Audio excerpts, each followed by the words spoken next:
I feel like now it's time to put everything in one go. And I am curious to see how all his new books tie everything together now. This could be very interesting, and I'll do this later on and give a video of how it looks.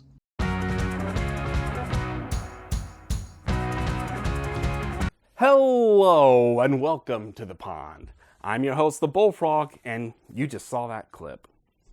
This video is going to be about analyzing Esra Haddon and Drumindor in the Elan books by Michael J. Sullivan. We are big fans of these Elan books. You can tell in our playlist of Michael J. Sullivan. But I can't help it. I'm addicted to the Elan books. I love the guy. And let's stop gushing. Let's get into it. But before I can go more into detail, I have to give a small, tiny disclaimer. Really? Because the way how Michael J. Sullivan has written the Elan World, he made each series an introduction. So it doesn't matter your order, how you read these book series, and how I did them in this run is I listened to the Myth books, the Rise and Fall, Rhaegyra Chronicles to Rhaegyra Revelations. I did it in this structure. Does this mean anything? It kind of does. I see. Listening to the books in this structure gives us a real solid ending. I have to say that question because there's still openings, and Esra Haddon and Drumindor secure these openings, so we're not done. Go on. So these two books, which are set in two different time periods, one is hundreds of years before Rhaegyra Chronicles and Revelations, while Drumindor is in the middle of Chronicles and Revelations. They leave us questions that give an opening to this new book series. But that is not the only thing these two books share. It's not just, hey, there's a new book series. These two books also connect everything. Chronicles, Revelations, Rise and Fall, and the Myth books are all connected, and these two books are the bridges for everything. Esra Haddon connects the Myth and the Rhaegyra books perfectly with them. And Drumindor connects Chronicles and Revelations with the Rise and Fall and the Myth books. It's interesting to see two bridges that connect all these books together, and these bridge books also leave the path open for this new book series. So that is very interesting to do that in two different book series. And a unique piece of the puzzle is the Esra Haddon book. Esra Haddon makes the Rhaegyra Revelations have a lot more uniqueness to their scenes. Like, there's certain pieces of information that Esra Haddon has that lets these scenes have a lot more an interesting spot going, wait a minute. So with these two characters talking, there's a deeper spot right here. Yep, that's a good one. And Esra Haddon also secures, I think, Michael J. Sullivan's weakest story.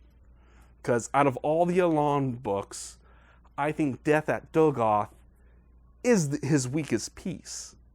Ouch. However, Esra Haddon does give that book a lot more security. It makes it feel a lot more stronger. So as much as I give criticism to Sullivan, he strengthened his cause for Death at Dogoth, and that's really well done. Sounds fair. But Drumindor doesn't do the same thing. It kind of sets an ending for Rhaegyra Chronicles. Well, duh.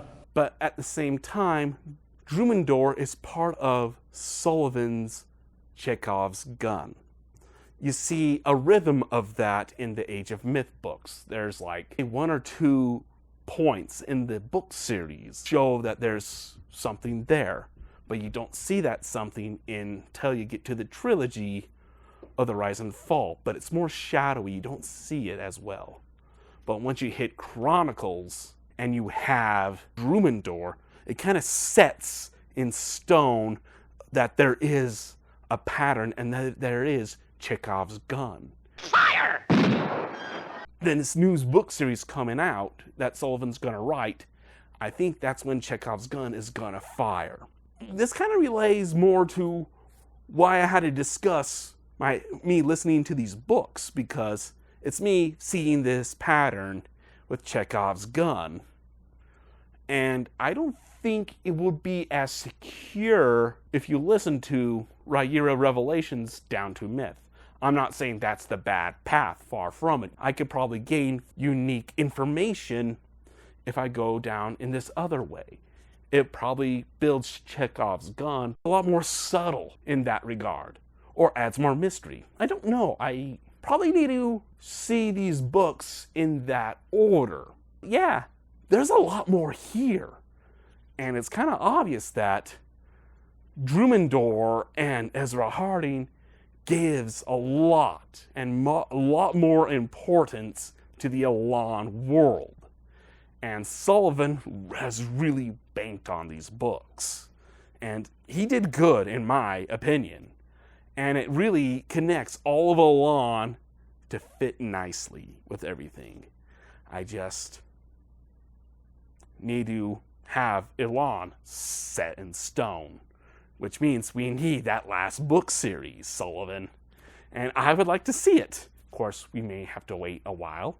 Oh, come on! Yeah, Drumindor, Esra Haddon fit perfectly and are far more important than most of the other books. And I am too big of a fan of Michael J. Sullivan. I do my best to listen to everything in one big marathon, but I do it once every 2 years. And I'm happy to be done with this. I'm not saying that it was a slog, it's just, it took a lot of time, but I'm done. And you really feel the end of the line, though there's that hill saying there's more to come. But until that time comes, this is the Bullfrog signing out.